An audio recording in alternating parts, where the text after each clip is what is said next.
প্রিয় দর্শক, আপনাদের সবাইকে আমন্ত্রণ দিগন্ত বিশ্লেষণে। আপনাদের সাথে আছে আমি জামিলুর রহমান। প্রিয় দর্শক, দিগন্ত বিশ্লেষণে আমরা জানিয়ে দিব আপনাদেরকে দৈনিক নয় দিগন্ত পত্রিকার সব থেকে বড় শিরোনামগুলো। বিচার শেষ না হওয়া পর্যন্ত আওয়ামী লীগের কার্যক্রম নিষিদ্ধ, 30 কার্য দিবসের মধ্যে জুলাই ঘোষণাপত্র চূড়ান্ত করে প্রকাশ। ভারত পাকিস্তান যুদ্ধবিরতি, মধ্যস্থতায় ডোনাল্ড ট্রাম্প, নিরপেক্ষ ভেন্যুতে আলোচনা। এছাড়াও রয়েছে পুঁজিবাজার চাঙা করতে বাজেটে থাকছে প্রণোদনা, লভ্যাংশ ও পুঁজিবাজারে বিনিয়োগ, করছাড় বাড়ানোর উদ্যোগ। পলাতক অপশক্তির পুনর্বাসন চায় না দেশের মানুষ, বলেছেন তারেক রহমান। এছাড়াও রয়েছে আওয়ামী লীগ নিষিদ্ধের দাবিতে দ্বিতীয় দিনে শাহবাগ অবরোধ। সারা দেশে বিক্ষোভ অব্যাহত, ফ্যাসিবাদ বিরোধী জাতীয় ঐক্য গঠন। জুলাই গণঅভ্যুত্থানে শহীদ পরিবারের পাশে জামায়াত, মতবিনিময় সভায় ডক্টর শফিক। সচিবালয় ও যমুনার আশেপাশে সভা ও সমাবেশ নিষিদ্ধ। এছাড়া দৈনিক নয় দিগন্ত পত্রিকার শেষের পাতায় যে শিরোনামগুলো রয়েছে সেটি একটু আপনাদেরকে জানিয়ে দিতে চাই। ভারসাম্য হারিয়ে ভয়াল হয়ে উঠেছে প্রকৃতি, ঢাকার জন্য মিয়ানমারের আকাশসীমা বন্ধের ষড়যন্ত্র আওয়ামী লীগের। চুয়াডাঙ্গায় অতি তীব্র দাবদাহ, হিট স্ট্রোকে মৃত্যু একজনের। ভারত পাকিস্তান যুদ্ধে দাম বাড়ছে চীনা সমরাস্ত্রের। এছাড়া রয়েছে আবুধাবিতে ভিসা ট্রান্সফার, জটিলতায় অসংখ্য শ্রমিক। সিলেটের সীমান্তে ভারতের মেঘালয়ে রাতে কারফিউ জারি। রয়েছে ফিলিস্তিনকে রাষ্ট্র হিসেবে স্বীকৃতি দেবেন ট্রাম্প। প্রিয় দর্শক, এই ছিল আমাদের দৈনিক নয় দিগন্ত পত্রিকার আজকের বড় বড় শিরোনামগুলো। আজকে আমাদের স্টুডিওতে আমাদের দিগন্ত বিশ্লেষণে আমাদের লিড নিউজ, যেটি বিচার শেষ না হওয়া পর্যন্ত আওয়ামী লীগের কার্যক্রম নিষিদ্ধ, 30 কার্য দিবসের মধ্যে জুলাই ঘোষণাপত্রে চূড়ান্ত করে প্রকাশ, এই বিষয়ে আলোচনার জন্য আমন্ত্রণ জানিয়েছি দৈনিক নয় দিগন্ত পত্রিকার স্পেশাল করেসপন্ডেন্ট মঈনুদ্দিন খান ভাইকে। কেমন আছেন? হ্যাঁ, ভালো আছি। মঈনুদ্দিন ভাই, আজকে বড় একটি নিউজ নয় দিগন্ত পত্রিকায় ছাপানো হয়েছে, বিচার শেষ না হওয়া পর্যন্ত আওয়ামী লীগের কার্যক্রম নিষিদ্ধ। আপনি বেশ কিছুদিন ধরে কাজ করছেন এই বিষয় নিয়ে, এবং আমরা গতকালকেও দেখেছি যে 3টি দাবি নিয়ে আলোচনা হয়েছে এবং এখন পর্যন্ত তারা মাঠে আছেন এই দাবি না মেনে নেওয়া পর্যন্ত। এই বিষয় নিয়ে আপনার কাছে বিস্তারিত জানতে চাই। না, ধন্যবাদ। আসলে এটা আজকে শুধু নয় দিগন্তের শিরোনামই না, এটা আজকে বাংলাদেশের সকল দৈনিকে একই শিরোনাম।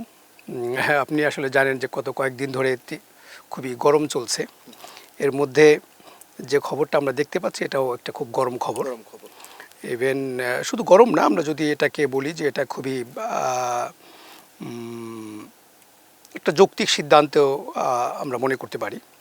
কারণ হচ্ছে বিগত প্রায় 9 মাস থেকে আপনারা জানেন যে হ্যাঁ, সেটা হচ্ছে এই সরকারের যে অন্তর্বর্তী সরকার ক্ষমতা আছে, এটি ক্ষমতায় আসার যে একটা প্রেক্ষিত, এটি আমরা সবাই জানি যে আওয়ামী লীগ প্রায় 16 বছর কীভাবে রাষ্ট্র ক্ষমতায় টিকেছিল সেটি আসলে নতুন করে যদি আমরা ব্যাখ্যা করতে যাই, খুব শর্টলি যদি আমরা বলি, সরকারটিকে ছিল একটি একটি দমন, নিপীড়ন, গুম, খুন এবং হত্যার মধ্য দিয়ে। এবং এরই ধারাবাহিকতায় আমরা দেখেছি যে 5 আগস্ট আওয়ামী সরকার তারা দেশ ছেড়ে পালিয়ে যেতে বাধ্য হয়েছে। তো এরকম একটি ফেসিবাদী এবং স্বৈরাচারী সরকারের বিরুদ্ধে যে জনমত গড়ে উঠেছিল 5 আগস্ট এবং তার আগের যে 2 মাস, সেটি আসলে সেই দলের বিরুদ্ধে আসলে আমরা গত কয়েক মাস ধরে আসলে একটা সাইলেন্ট অবস্থা দেখতে পাচ্ছিলাম। বিভিন্ন সেকশন থেকে আওয়ামী লীগের বিচারের কথা, আওয়ামী লীগের দলের নিষিদ্ধের দাবি আমরা দেখছিলাম বটে, কিন্তু সেটা আসলে এইভাবে আন্দোলনের রূপ নেয়নি।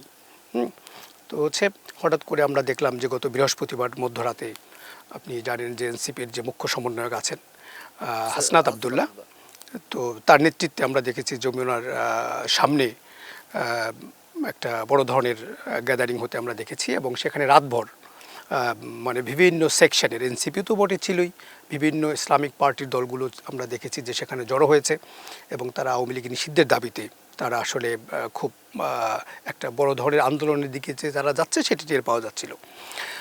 এবং একটা প্রশ্ন আছে ভাই, আমরা বেশ কিছুদিন আগে দেখলাম যে সাবেক রাষ্ট্রপতি আব্দুল হামিদ যখন পালিয়ে গেলেন, তারপর এই আন্দোলনটাকে দেখলাম যে বেগ আরো বেশি পেল। হামিদ যদি না চলে যেতেন তাহলে কি এটা কি আস্তে আস্তে আগাতো না? এটার সাথে এই ঘটনা একটা যোগসূত্র আছে বলে আমি ব্যক্তিগতভাবে মনে করি। এবং যে ধরনের তথ্যগুলো আমরা পাচ্ছি তাতে আমার ধারণা যে এটার সাথে একটা যোগসূত্র রয়েছে। আপনি দেখবেন যে বুধবার মধ্যরাতে সাবেক রাষ্ট্রপতি আব্দুল হামিদ, যিনি স্বৈরাচারী সরকারের সাথে খুব তাদের মানে তাদেরই সহায়ক শক্তি এবং বেশ কয়েকটা হত্যা মামলারও আসামি সে।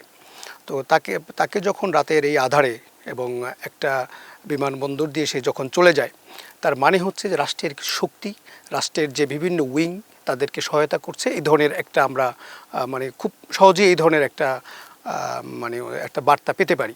আপনি দেখবেন এর পরদিনই আপনি হচ্ছে আইভি রহমান, যিনি নারায়ণগঞ্জের সাবেক মেয়র, তো তাকেও আমরা হ্যাঁ, একই সময় ঘটনাগুলো ঘটেছে, কিন্তু আপনি দেখবেন তাকেও আমরা দেখেছি যে তাকে গ্রেপ্তার করা হয়েছে। তো হচ্ছে এই যে আব্দুল হামিদ এবং আইবি রহমান, আমরা জানি যতটুকু হচ্ছে তথ্য আমরা পাচ্ছি যে এরা আসলে আওয়ামী লীগকে, যে আমরা কিছুদিন আগে শুনছিলাম একটা রিফাইন্ড আওয়ামী লীগ কীভাবে আনা যায়, হ্যাঁ, তো হচ্ছে এটা আব্দুল হামিদ বা আইবি রহমান এদেরও এক ধরনের ইনভলভমেন্ট সেখানে এই ছিল। তো হচ্ছে যখন রাষ্ট্রর কোনো উইং যে আওয়ামী লীগকে ফিরিয়ে আনা, মানে হচ্ছে স্পেস দেওয়ার ব্যাপারে কথা বলে অথবা এক ধরনের একটা পরিবেশ ক্রিয়েট করতে চায়, এই ধরনের মেসেজ পেয়েই আমার ধারণা হচ্ছে যে এই আন্দোলনটা আসলে ব্যাক পেয়েছে এবং গতি লাভ করেছে। একটা বিষয় যদি একটু দর্শকদেরকে ক্লিয়ার করেন, আওয়ামী লীগ নিষিদ্ধ নাকি আওয়ামী লীগের কার্যক্রম নিষিদ্ধ?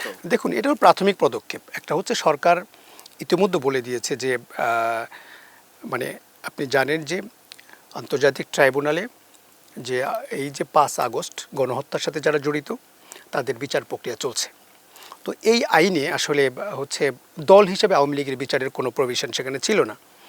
তো হচ্ছে এই কারণে সরকার প্রাথমিকভাবে গত পরশু তারা যেটা বলেছে, গতকাল যেটা বলেছে যে আমরা আইন সংশোধন করে আইনি উপায়ে আমরা হচ্ছে আওয়ামী লীগের দল হিসেবে তাদের বিচারের প্রক্রিয়ার দিকে আমরা যাব। তার আগে এই বিচার প্রক্রিয়া স্মুথলি যাতে চলে, আপনি যেমন 3টি কারণের কথা গভর্নমেন্ট উল্লেখ করেছে। একটা হচ্ছে দেশের স্বাধীনতা সার্বভৌমত্ব রক্ষা, এবং এই যে জুলাই গণ অভ্যুত্থানের আন্দোলনের সাথে যারা জড়িত তাদের সিকিউরিটি নিশ্চিত করা, ইভেন যারা হচ্ছে এই আন্তর্জাতিক ট্রাইব্যুনালে যাদের বিচার কাজ চলছে তাদের যারা বাদী আছে এবং যারা কৌশলী আছে তাদের সিকিউরিটির জন্য মানে হচ্ছে মানে পুরো বিচার প্রক্রিয়াকে সুনিশ্চিত করার জন্য যাতে কোনো প্রবলেম ক্রিয়েট করতে না পারে এই ফেসিবাদী শক্তি।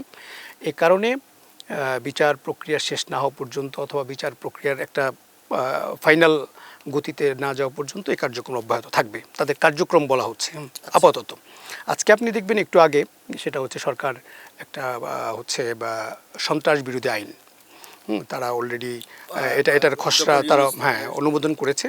সেখানে তারা ক্লিয়ারলি বলে দিয়েছে যে আমরা মানে ওখানে সন্ত্রাস বিরোধী আইন 2009 যেটা ছিল যে ব্যক্তির ব্যাপারে কথা বলা ছিল, আজকে ডক্টর ইউনূসের সরকার সেখানে সত্তা শব্দটা উল্লেখ করেছে, মানে হচ্ছে পলিটিক্যাল পার্টিরও বিচার তারা করতে পারবে।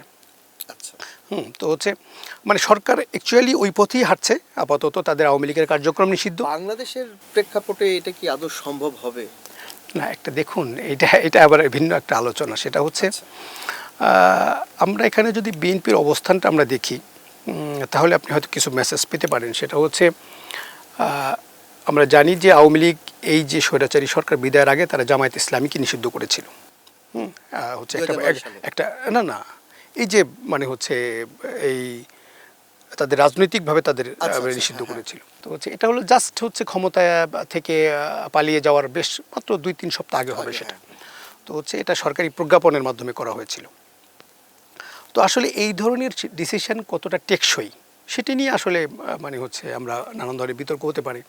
কারণ হচ্ছে আওয়ামী লীগকে আপনি নিষিদ্ধ করে কতদিন আটকে রাখবেন সেটাও কেউ না কেউ প্রশ্ন তুলতে পারে। কারণ হচ্ছে নিশ্চয়ই আওয়ামী লীগের আইডিওলজিক্যাল সাপোর্টার নিশ্চয়ই কম না। আমরা যদি আমরা দেখি যে গত বাংলাদেশের যদি এই যে নির্বাচনী ইতিহাস দেখি অথবা হচ্ছে বা আওয়ামী লীগের যে রাজনৈতিক শক্তির কথা যদি আমরা দেখি, সেটি হয়তো আপনি আজকের বাস্তবতায় হয়তো সেটা ক্ষয়িষ্ণু, কিন্তু এটা যে 5 বছর পরে 10 ইয়ার্স পরে যদি এটা যে বলিষ্ঠ হবে না, এই শক্তি যে আবার ঘুরে দাঁড়াবে না, সেটা তো আমরা নিশ্চিত করে বলতে পারি না। সেই জায়গা থেকে তো বিচার নিশ্চিত হওয়া প্রয়োজন। এক্স্যাক্টলি, এটা একদম রাইট পয়েন্ট।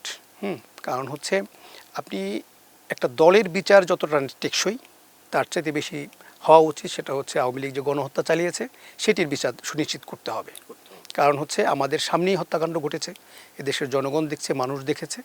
তো আওয়ামী লীগের এর সাথে যারা ইনভলভ তাদের বিচারটা সুনিশ্চিত করতে হবে। যে সিদ্ধান্তটি গতকালকে এসেছে উপদেষ্টা পরিষদের বৈঠক থেকে, এই সিদ্ধান্ত আপনি কিভাবে দেখছেন? না, এটি এটি আমার মনে হয় যে খুবই জনপ্রত্যাশা, যে প্রত্যাশা তৈরি হয়েছে সেই প্রত্যাশার হচ্ছে ধারণ করে আমার যেটা বলবো যে ধারণ করে অন্তর্বর্তী সরকার সিদ্ধান্ত নিয়েছে এবং অনেক যৌক্তিক সিদ্ধান্ত। তিনটি দাবি ছিল, একটি হচ্ছে যে আওয়ামী লীগের নিষিদ্ধ করা এবং বিচার কার্যক্রম এবং জুলাই ঘোষণাপত্র। এই তিনটির মধ্যে একটি তো আমরা দেখেছি যে হয়েছে, বাকি দুইটি কি মনে হয় আপনার কাছে? না, এগুলো গ্র্যাজুয়ালি হবে। আপনি দেখবেন জুলাই 30 কার্যদিবসের মধ্যে যে জুলাই ঘোষণাপত্র চূড়ান্ত করা, সেটির ব্যাপারেও একটি পলিটিক্যাল কনসেনসাস অলরেডি তৈরির একটা প্রক্রিয়ার মধ্যে রয়েছে। আপনি জানেন এটা একটি দীর্ঘদিনের দাবি। সংস্কার প্রক্রিয়া চলছে, পলিটিক্যাল পার্টিগুলোর সাথে জাতীয় ঐক্যমত্য কমিশন তারা মিটিং করছে। তো এই যে সংস্কার প্রক্রিয়া এবং জুলাই গণ অভ্যুত্থান সব মিলিয়ে একটি চার্টার তৈরি হবে বলে আমি জানি, এবং এটি গভর্নমেন্ট হয়তো 30 কার্যদিবসের মধ্যেই এটা হয়ে যেতে পারে। ওকে, মনির ভাই, আপনাকে অসংখ্য ধন্যবাদ আমাদের দিগন্ত বিশ্লেষণে আসার জন্য। প্রিয় দর্শক, আমাদের আয়োজন আমরা এখানে শেষ করছি। সবাই ভালো থাকবেন, সুস্থ থাকবেন। আল্লাহ হাফেজ।